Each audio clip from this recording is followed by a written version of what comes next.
The Middle Ages after Rome, Decentralization and the Possibility of the Renaissance, by Dolly Higa. In the Middle Ages that followed Rome, the world truly lost its center for the first time.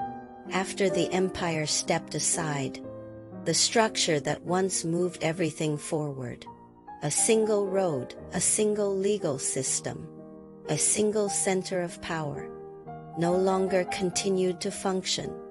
The road still stretched across the land, the cities still stood in place, but they no longer pointed in the same direction.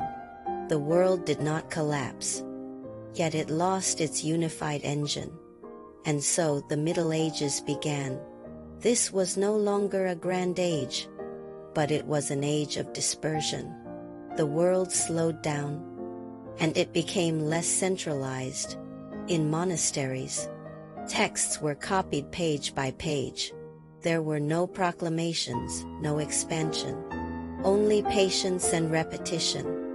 Knowledge no longer belonged to the imperial center. It was preserved in scattered places, quietly continuing in different regions. In towns, workshops functioned independently. Skills did not seek a single universal standard, yet they gradually matured over time.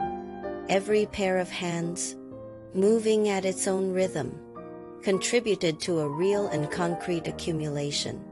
Power, knowledge, and experience no longer converged in one place.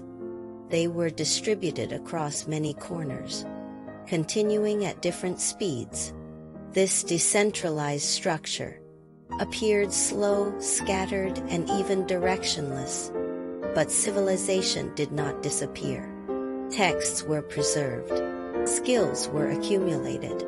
Experience was not flattened, nor was it erased.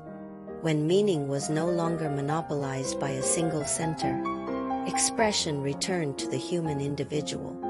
When differences were allowed to exist, creativity finally had room to breathe.